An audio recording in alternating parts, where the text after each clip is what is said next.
믿음으로 담대히 살리라 그랬습니다. 우리 찬양대가 찬양할 때 여러분들도 가사를 보시면서 물론 하나님의 하늘의 은혜가 내게 신기워지는 것도 맞지만, 은혜 받는 것도 맞지만, 또 한 가지는 내가 하나님 앞에 찬양을 드리는 거예요.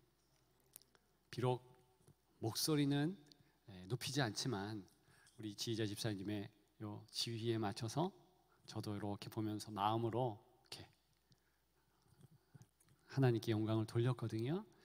여러분들도 같이 찬양한다, 그런 마음으로 찬양의 시간들을 우리가 가졌으면 참 좋겠습니다. 제가 1900년 초에 우리나라가 어떻게 하나님 앞에 찬양했는가 관심이 있어서 계속 문헌도 보고 뭐 이러고 있습니다. 그런데 여러분, 우리 신앙의 선배들, 그러니까 1900년대 초, 그러니까 1880 몇 년 이때가 이제 우리나라에 처음으로 복음이 직접적으로 전래되고 뭐 한때잖아요. 그러니까 그 초기에 우리 성도들이 어떻게 찬양했는지 아십니까? 여러분, 그때는요 서양 음악이 전무했습니다. 아예 들어본 적이 없어요. 뭐 들어봤느냐? 아리 아리요 쓰리 쓰리, 판소리 비롯해가지고 궁상각치우죠, 오은계인, 우리 궁중음악, 그 궁중음악은 다 이게 재래 음악이었습니다. 세종이 다시 한번 요 재래 음악들을 정리했죠. 그래서 그런 음악들에 익숙했단 말이죠. 그래서 우리는 찬양할 때 어떻게 했는가? 저는 우리 성도들이, 우리나라의 성도들이요, 다른 나라에 비해서 이렇게 아멘을 잘하고요, 할렐루야를 너무 잘하는 거예요. 대륙적으로 아프리카가 좀 그렇습니다. 그런데 어디 가봐도요, 미국 교회, 영국의 교회들, 심지어는 저 동남아 교회들 가봐도요 그렇게 하지 않습니다. 제가 왜 그렇게 하는가 생각해 봤더니요, 추임새예요, 그게. 그러니까 우리 예전에 판소리 같은 거 하면 얼쑤 퉁 하고 이렇게 하잖아요. 이 추임새, 그리고 이렇게 매기고 치고 하는 거가 우리한테는 익숙한 거예요. 그래서 우리나라가 서양의 이 찬양이 들어왔을 때 나름대로 그것을 새롭게 정립했습니다. 그래가지고요, 서양의 선교사들이 희한한 거예요. 분명히 서양의 음악이고 그랬는데 이게 동양화 돼가지고 주거니 받거니. 그래서 우리는 어떻게 했는가? 그냥 찬양하는 게 아니에요. 앞에서 찬양 인도자가 때로는 북소리에 맞춰서 그렇게 앞에서 인도하잖아요. 그러면 먼저 이렇게 선창을 하는 거예요. 매긴다고 그러더라고요. 이렇게 때리는 거죠, 매기는 거죠. 주의 피로 이룬 샘물. 그러면은 앉아있는 성도들이, 어떤 사람들이 이렇게 흔들면서 딴따다단딴딴 이렇게 주고받고 하는 거예요. 그래서 그것이 사실은 참으로 힘들고 어려운 초기 기독교인들을 힘있게 했고요, 이 찬양이 우리나라에 굉장히 깊이 박힌 거예요. 그래서 성도들이 이 찬양 때문에 먼저 교회를 갈 정도로, 그거 교회에서 야소교죠, 야소교당에서 하는데 다른 말은 안 들리는데 그 노래가 좋다, 이래가지고 서로 가보자 해서 완전히 찬양 때문에 하나님의 말씀이 들려지고. 처음에는 누가 설교를 했겠어요. 그 서양의 선교사들이요, 한국말도 제대로 못해요. 영어를 알아듣는 사람이 어디 있습니까? 그러니까 처음부터 끝까지 드립다 찬양하는 거예요, 찬양. 이야, 그랬더니 우리 성도들이 은혜를 받고요. 그래서 우리 성도들이 불렀던 찬양들, 그 곡조, 멜로디, 여러분들 이렇게 꼭 같이 불러보세요. 얼마나 좋은지 모릅니다. 서양의 몇백 년을 불렀던 그 찬양이 우리나라에 들어와서 100년 동안에 우리 것이 이렇게 믹스가 되면서요 아주 임팩트가 있는 거예요. 그래서 찬양을 부르는 자는 정말 승리합니다. 우리 성가대가 찬양을 했으니까 우리 모든 상황 속에서 같이 한번 해볼까요? 드럼도 좀 쳐주실까요?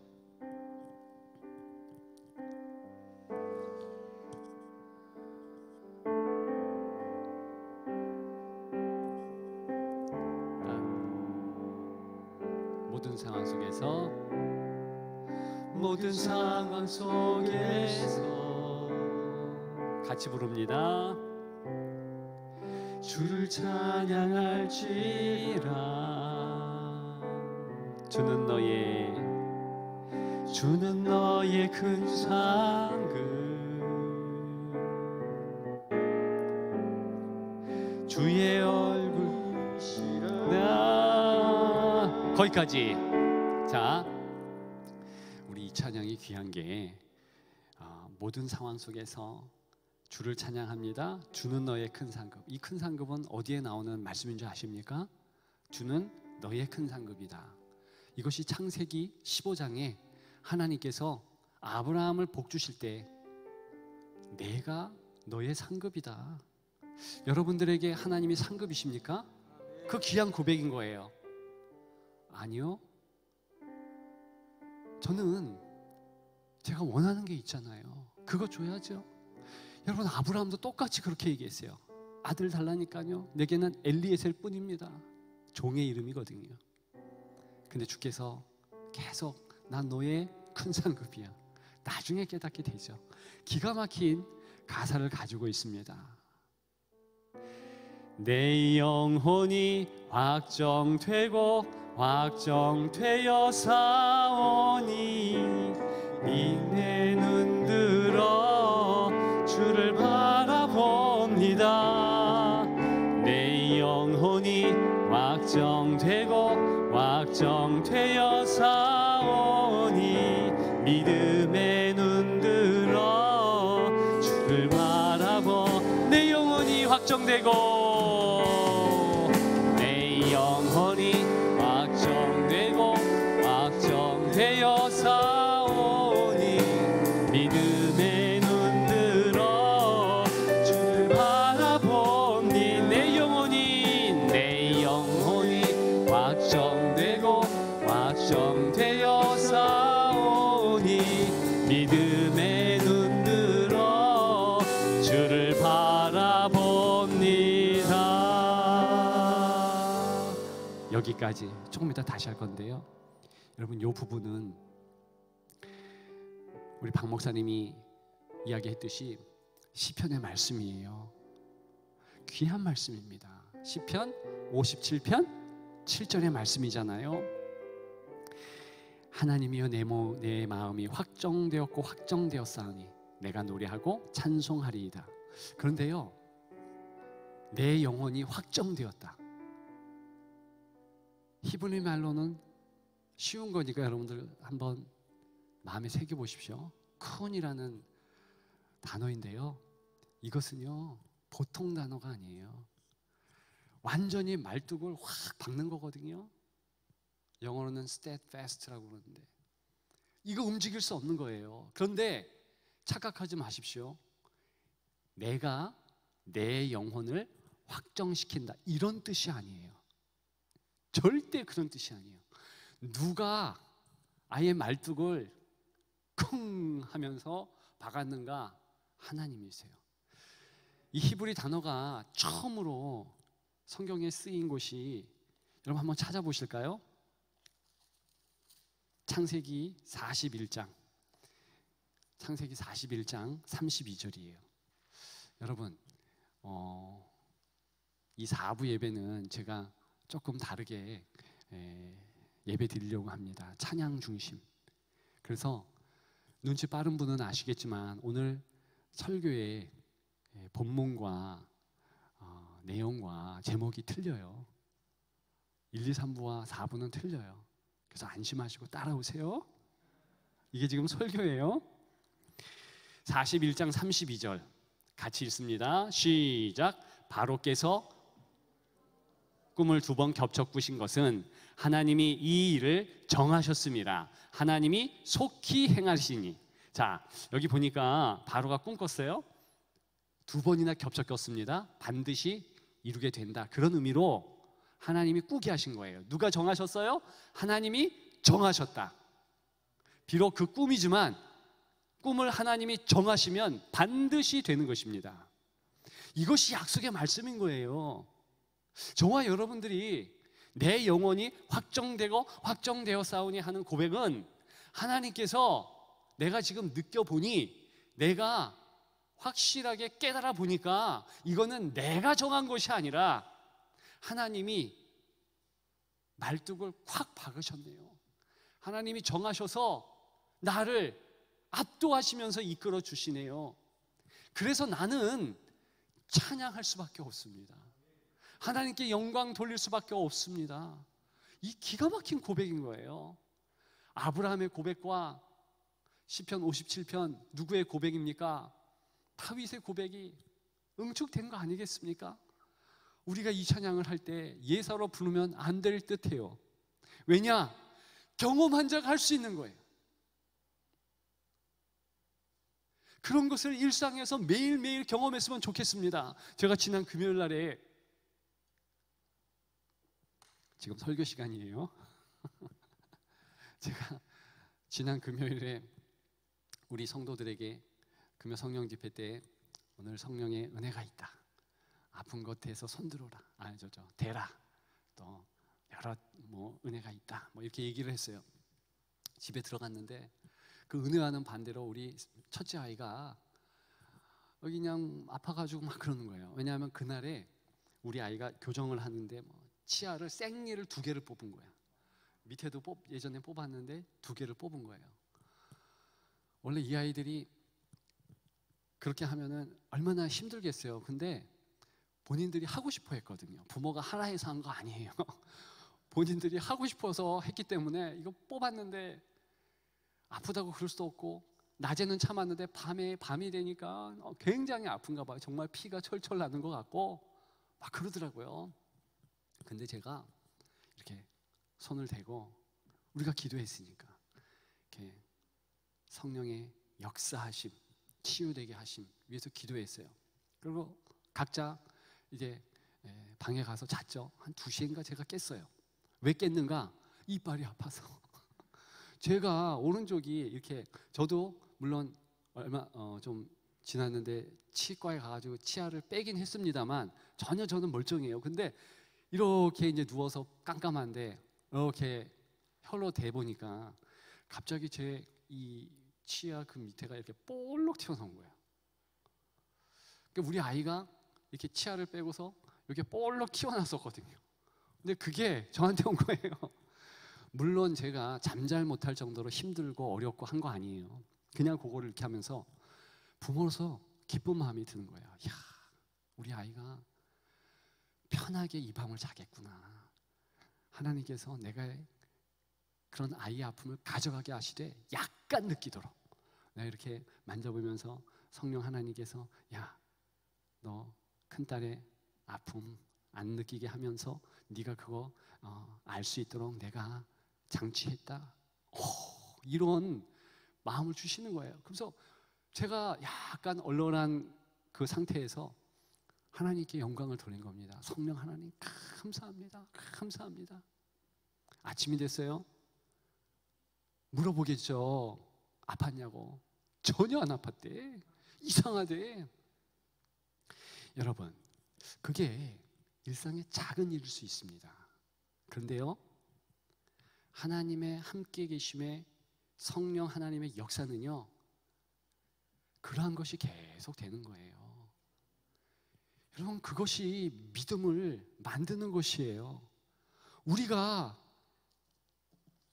이 성경 안에 있는 말씀을 그대로 따로 두고서, 그리고서 전혀 일상의 경험을 안 한다면 그거는요 믿음 생활이 아닌 거예요. 깨달으시면 아멘. 그래서요, 여러분들이 일상에서 하나님 말씀을 체험하십시오. 저는요, 이런 것이 하루 이틀이 아니에요. 쭉 되니까는요, 너무 은혜가 되는 거야. 간증이 참 많아요. 그냥 담임 목사 하는 게 아니더라고요. 말씀을 주시고 우리 교회 영적 상황을 가르쳐 주시고 아주 적은 것인데 그런 세세하게 성령 하나님께서 지도해 주시니까 귀한 거예요. 야, 이랬기 때문에 우리 앞서간 성도들이 기쁨으로 신앙생활을 했구나. 야, 이랬기 때문에 우리 어머니가 그 힘든 가운데서도 항상 웃었구나, 기뻐했구나, 알게 되는 거죠. 저와 여러분 다른 거 없습니다. 하나님 앞에 감사하고 기쁘고 체험하고 경험하십시오. 성령 하나님께서 이 아침부터 저녁까지 어떻게 나를 주장하시고 어떻게 역사하시는지 새록새록 내 이 폐부에, 내 피부에 쌓이도록. 그래서 내가 툭 건드려도 감사, 툭 건드려도 아멘, 툭 건드리면 할렐루야, 툭 건드리면 찬양합니다. 그렇게 되도록 하시는 거죠. 그것이 일상의 주와의 동행이고 기적적인 삶인 거예요. 미러클을 딴 데서 찾지 마세요. 만약에 여러분들이 그 미러클 기적을 맛보고 음미하려면 성령 하나님께 기도하십시오. 하나님, 기적 체험하게 해주세요.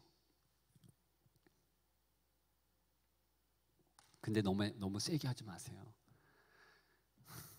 기적이 큰 거는요, 고단이 크다는 얘기예요. 무슨 얘기냐면, 여러분 한번 생각해 보세요. 여러분들에게 기적이, 진짜 감당 못할 기적이 일어나면 암에 걸려야 돼. 그렇잖아요. 누가 아프고. 여러분 그것만, 그래서 그게 고침받은 게 그게 기적이 아닌 거예요. 정말 내 삶에서 하나님을 깨닫게 되고 하나님이 느껴지고, 제가 1부부터 3부 예배 때 능력에 대해서 얘기했거든요. 하나님이 일상에서 보여지는 거예요. 하나님이 일상에서 하나님의 그 사랑이 느껴지는 거예요. 그리고 내 인생을 맡겨지는 거예요. 남들은 그거 못하는데 내가 된다든가요. 그렇게 되면 수지 맞는 인생, 기적의 인생입니다. 그게 기적인 거예요. 여러분, 스데반이요, 순교했잖아요. 그런데 서 계신 예수님을 봅니다. 그게 그냥 거저 되는 게 아니라 일상에 예수님이 보여지고 그 사랑 느껴지고 자기의 일생을 바치니까 매일매일 그렇게 살다 보니까 일상에서 순교의 자리까지 가서 그게 자동적으로 되는 거지, 하나님께서 순교의 시간이니까 특별 은혜를 뚝 떼가지고 역사하셨는가? 그렇지 않은 거예요.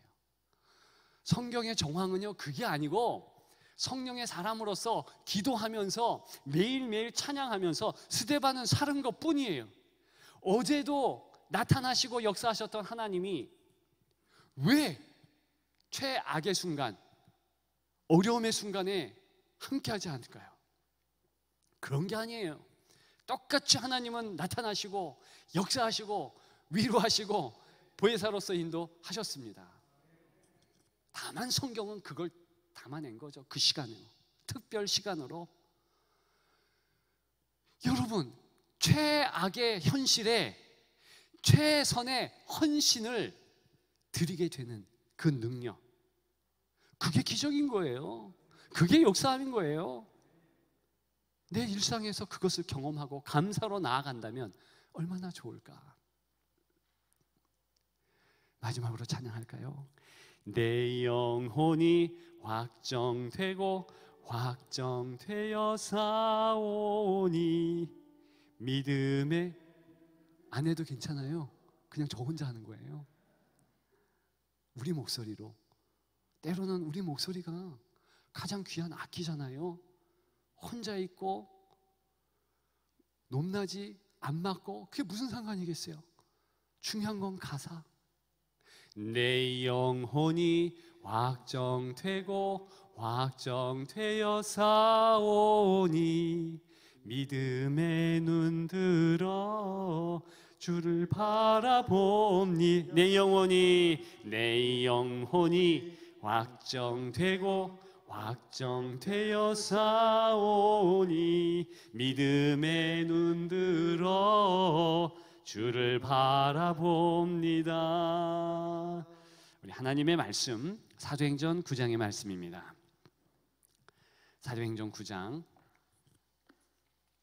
15절부터 19절까지의 말씀, 한 목소리로 다 같이 하나님의 오늘의 말씀을 읽겠습니다. 하나님의 말씀입니다. 주께서 이르시되 가라, 이 사람은 내 이름을 이방인들과 임금들과 이스라엘 자손들에게 전하기 위하여 택한 나의 그릇이라. 그가 내 이름을 위하여 얼마나 고난을 받아야 할 것을 내가 그에게 보이리라 하시니, 아나니아가 떠나 그 집에 들어가서 그에게 안수하여 이르되, 형제 사울아, 주 곧 내가 오는 길에서 나타나셨던 예수께서 나를 보내어 너를 다시 보게 하시고 성령으로 충만하게 하신다 하니, 즉시 사울의 눈에서 비늘 같은 것이 벗어져 다시 보게 된지라. 일어나 세례를 받고 음식을 먹음에 강건하여 지니라. 아멘.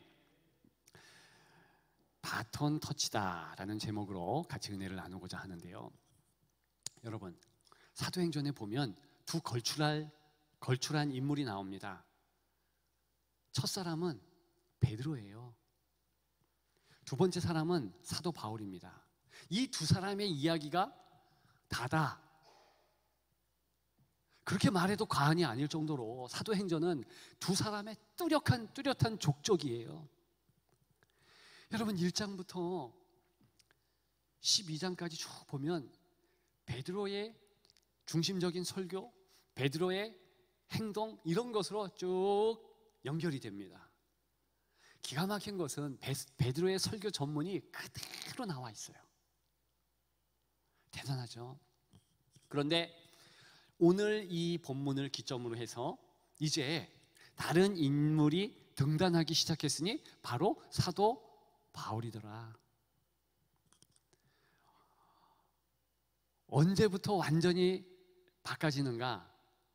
13장부터 바꿔져요. 13장부터 28장까지 다 사도 바울로 주어가 되고, 사도 바울이 이제 중심 인물, 주인공이 되더라는 것이죠. 그래서 저같이 이제 목회자로서 성경을 연구하는 사람으로서 성경을 보게 되면 마치 사도행전은 베드로가 그냥 뜀박질을 열심히 뛰다가 드디어 바톤을 사도 바울에게 딱 주는 그런 계주와 같다, 이런 느낌을 지울 수가 없어요. 제가 예전에 계주 선수였잖아요. 그래서 바톤 이 받는 연습을 엄청 하거든요. 초등학교 때 이렇게 뛰면 같이 뛰어야 돼요. 템포를 보조를 탁 하다가 400m가 됐든 800m가 됐든 이렇게 쭉 했다가 딱 받고, 이거를 오른손으로 받았다가 왼손으로 딱 또 이거 연습만을 엄청 오래 합니다. 제가 사도행전을 보고 있는데 이 바톤이 생각나는 거예요. 그림을 제가 잘 그렸으면 여러분들에게 그림을 보여주고 싶을 정도로 이 바톤이 중요한 이미지, 사도행전의 이미지입니다. 그래서 바톤을 마치 딱 주고 또 뜀박질을 막, 그 다음 주자가 사도 바울이 뛰어가고 이렇게 되는 것으로 보여져요. 그러면서 나중에 이 바톤을 또 다른 사람에게 딱, 사도행전 29장은 없죠. 우리에게 이렇게 주지 않을까? 저는 처음에 그렇게 생각했어요. 근데 아니야. 그게 아니에요. 그것이 육적으로 보여지는 현실이지만 영적인 진짜 현실은 무엇인가? 누가 지금 바톤 다발을 가지고 계신가 하면 성령님이세요. 성령님이 바톤 다발을 가지고 계시다가 지금 사도행전에 보면 베드로에게 하나 딱 건네십니다. 그럼 베드로가 그걸 받고 성령 충만함으로 은혜로 사역을 시작하는 거예요. 또 다른 바톤을 이제 스데반에게 주고 빌립에게 주고 이러면서 나중에는 오늘 본문은 누구에게 또한 성령 하나님께서 바톤을 쥐어주는가? 사도 바울이에요. 사도 바울. 그러면 사도 바울만 열심히 뛰어가는 것이 아니라, 여러분 보세요, 중요한 지점을 얘기하는 것입니다. 주의 제자들이 각 곳에서 허락한 환경에서 열심히 주의 일을 감당하더라는 거죠. 여러분, 이게 왜 중요하냐면 자꾸 우리는 이렇게 다음 세대에게 뭔가 이렇게 바톤을 쥐어준다, 혹은 복음을 증거해서 이 사람이 열심히 하도록 한다, 이렇게 뭔가 밀어내기 식으로, 내가 열심히 했으니까 당신도 열심히 해, 이런 식으로 쉽게 생각한다는 거죠. 그런데 그런 것이 아니에요. 하나님의 일이라는 것은 같이 처음부터 바톤 성령 하나님께서 쥐어줬으면 그 자리에서 계속 해야 되는 거예요. 계속. 여러분, 그래서 낙심할 이유가 없어요. 요즘에 한국 교회가 추락해 간다, 교회의 성장이 멈추었다, No way, no problem. 걱정할 이유가 없어요. 왜냐? 여러분, 그렇게 해가지고 복음이 스톱되고 뭐 이러는 줄 아십니까? 안 그래요. 제가 선교 이 역사들을 보면서 지금 이 동시대의 선교의 이 은혜가 어떻게 대륙마다 활활 타오르고 있는가, 이것을 유심히 보거든요. 그런데요, 지금 현재 우리는 세계 최고의 교회가 여의도 순복음 교회인지 알잖아요. 여의도 순복음 교회가요 10등 안에도 못 들어요. 지금 그냥 아시아에서 4등이에요. 80만이. 여의도 순복음 지금 80만이잖아요. 그죠? 거의 100만 뭐 이렇게 해도 100만이 돼도요 아시아에서 4등이에요. 얼마나 이 복음이요 역동적으로 지금 전 세계를 휘어잡고 있는지 여러분 아셔요? 한국에서 뭔가 이렇게 바톤 잡아서 주춤했다 이래가지고 성령의 역사가 없는 게 아니에요. 지금요 저 아프리카요 세계 최대 교회가요 150만, 200만, 그냥 교회가 한 도시예요. 도시. 한 도시예요. 제가 적었다가 위에다 놓고 왔는데 그 이름이 이상하더라고요. 길어. 근데 그런 교회가요 한두 개가 아니에요. 아프리카에. 여러분, 제가 브라질에 여러 번 갔다 왔잖아요. 그런데 몇 년 전에 갔었는데, 우리 교회 오기 전에 전에 교회 선교국장이었으니까. 그런데 그때보다 지금이요 한 번에 그 교회가 생기는 그 숫자가요 하루에 10교회씩 생기고요 한 달에 300명이 는다는 거예요. 지금 브라질에. 제가 갈 때도요 이 브라질이요, 이야, 개신교 한 목사님이 KBS 같은 그런 방송국을, 그러니까 전 브라질은 우리나라와 뭐 비교가 안 됩니다. 마나우스라는 한 지역, 아마존 지역이에요. 비행기 타고 6시간을 가야 돼요.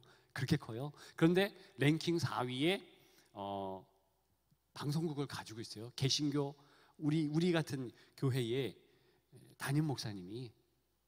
그만큼 복음을요 얼마나 역동적으로 하고 있는지 몰라요. 중국 지금 얼마 전에 2억 5천 찍었잖아요. 교인이 조금 있으면은요, 몇 년 있으면 그 미국의 전체 사람 숫자가 지금 4억입니까? 몇 억이죠? 한 4억쯤 되나? 조금 지나면은요, 이 믿는 그 성도들이, 중국의 성도들이 4억 넘는다는 거예요. 아주 폭발적으로 주의 복음이 흥황하고 있습니다. 그러니까 주눅들지 마시라. 하나님의 복음은요 엄청난 거예요. 엄청난 거. 여전히 그냥 우리 자리에서 성령께서 쥐어주신 횃불, 바톤, 이것 가지고 내 처지에서 열심히 하면 하나님의 선교는 계속된다는 거죠. 실망할 것도 없고 한숨 쉴 것도 없고 탄식할 것도 없고 그냥 나아가면 돼요. 여러분, 그런 교훈을 꼭 마음에 새겨 주십시오. 오늘 본문에 보게 되면 이 사도 바울이요, 어떻게 주의 사람으로 우뚝 서게 됩니까? 혼자 쓴 게 아니에요. 도와주는 은혜가 있었어요. 여기 보니까 아나니아와 삽비라 이름 똑같죠? 그 아나니아는 아닙니다만 어쨌든 아나니아라는 한 인물이 좀 도와주잖아요. 도와줘. 처음에는 아나니아도 거절할 정도로 이 바울은요, 악명이 높았습니다. 예수 믿는 자를 가가지고 때려주고 잡고 감옥 가게 하고, 그러니까 그리스도인들이 다 도망가죠. 다 떨었어요. 그런데 하나님의 섭리는 기가 막히죠. 그를 확 꼬꾸라지게 하잖아요. 예수님께서 부활하신 다음에 이 사도 바울에게도 현현하신 거예요. 이 역사적인 사실 때문에 바울은 자타공인 사도 반열에 든 것이고요. 여러분, 그냥 환상이라고 얘기하지 마십시오. 예수 그리스도께서 그에게 강력하게 나타났기 때문에 그는 바리새인 가운데서도 열심으로는 첫째, 둘째 서러웠어요. 둘째가 라면 서러웠어요. 당시에 바리새인은 약 6천 명이 있었습니다. 굉장히 많아요. 그런데 이 바울은 바리새인 중에서도 랭킹 10위 안에 들었어요. 놀라지도 않네. 6천 명 가운데 10위 안에, 10등 안에 들었다. 여러분, 서울대가 뭐예요? 하버드도 들어가는 거지? 어마어마하게 실력 있는 자예요. 사도 바울이 그랬다니까요. 그런데 하나님께서 확 꼬꾸라지게 하니까 어떻게 됐는가? 그의 모든 학문의 지식, 경력, 명예, 배설물처럼 여겼다. 배설물을 한마디로 얘기할 수 있죠. 뭐 됐다 그러잖아요. 그거 한번 생각해 보세요. 그걸 좀 버렸다니까요. 그 정도로 예수 그리스도 만난 것은 임팩트가 있었던 거예요. 획을 걷버리는 거예요. 여러분 그런 경험 있으세요? 비포와 애프터. 예수 그리스도를 만나면 비포와 애프터가 다른 거예요. 성령 하나님께서 여러분들에게 펀치 한 방 먹이면 여러분들은 그 이전과 그 후가 확 달라지는 겁니다. 저는 그 은혜가 있기를 소망합니다. 오늘 본문에 보니까 이 사울은요, 보이지 않네요. 못 보게 돼요. 그런데 어떻게 강건하여집니까? 희한해요. 은혜는 하늘에 펀치를 맞을 때는, 바톤을 받을 때는 강력하게 받았는데, 아니 다시 회복될 때는 19절에 음식을 먹음에 강건하여지니라. 음식 먹고 강건해졌대요. 여러분, 저는 이게 굉장히 귀한 교훈으로 다가옵니다. 하나님께서는요, 때에 따라서는 섭리하심으로 기적적인 영적 현실을 보여주셔요. 그런데 많은 부분은 순리 따라, 물결 흐르는 대로 순리, 그리고 요 삶에서 은혜 주시는 육신의 선물을 이렇게 조금씩 이렇게 주셔요. 그런데 그것을 거부하지 마시라. 그것이 하나님의 손길인 거예요. 제가 예전에 중학교 때요, 집이 가난하니까 제가 다녔던 교회 목사님이 나중에 이제 다른 교회로 갔어요. 그 교회 여전히 우리 어머니는 전도사가 되었고요, 전도사로 심무했고요. 근데 그 목사님이 딴 데 가셨다가 힘든 저의 소식을 듣고, 왜냐하면 그 아들이 저랑 이 학년이 같거든요. 그러니까 그 목사님이 직접 학교에 와가지고 저에게 등록금을 대준다 그랬어요. 그런데요, 제가 시건방지게 싫다 그랬어요. 중학교 때 자존심이 있잖아요. 그런데 괜한 자존심이죠. 근데 목사님이 3번 정도 물어봤으면 오케이 그렇게 했을 텐데 딱 2번 물어보시더라고. 그 제가 싫습니다, 싫습니다. 그러더니 그냥 가시는데, 야, 제가 돈을 다 벌어서 학교 다녀야 될 정도로 어려웠잖아요. 그래서 제가 나중에 시간이 지나가면서, 야, 내가 왜 거절했을까? 그게 하나님의 은혜거든요. 여러분, 조금씩 채워주시는 그 하나님의 은혜는 은혜 아니겠어요? 은혜 아닌가요? 그건 이상한 거예요. 여기 보니까 음식을 먹음에 간간하여지니라. 여러분, 은혜 받는 비결 간단합니다. 주일날 예배 드리고 여러분들의 일상의 생활 가운데서 자연스럽게 이렇게 음식 먹는 것처럼 영적인 음식을 또 먹을 수 있도록, 공급받을 수 있도록 그렇게 세팅하면 돼요. 괜히 획가닥하는 거 소망하지 말고 그렇게 하면서 내가 하나님께 이렇게 더 가까이 가면서 바라볼 수 있는 환경을 만드는 거죠. 지금 사도 바울에게 어떤 은혜를 주셨습니까? 음식을 먹으며 강건하여진다. 작은 그런 은혜들이 계속 축적되게 하네요. 도움을, 음식 가지고 온 성도의 도움도 받고, 아나니아를 비롯해서. 그러면서 정말 하나님의 은혜는 같이 된다 경험하게 되잖아요. 나중에 이 사도 바울은 팀을 이룹니다. 혼자 다녔던 사도 바울이 전도 팀을 이루고요, 그렇게 하게 됩니다. 이 책도요, 성경책도 요 서신서도요, 혼자 쓰는 게 아니에요. 본인이 불러줘 같이 대독해서 쓰도록 그렇게도 하고요. 협력하는 거죠. 협력하는 거죠. 여러분, 때로는 하나님의 은혜를 거절하지 마시고 때로는 오버하지 마십시오. 내가 뭔가 대단히 된 것인 양 착각하지 말고 사도 바울을 쿡 잡으면 사도 바울도 아멘 그러면서 이렇게 한몫하는 시간을 갖고 말씀 읽는 시간, 남의 도움을 받는 시간 이렇게 받으면서 사도 바울 인물이 되고 바톤 잡고 열심히 뛰어가는 사람으로 성숙 성장하죠.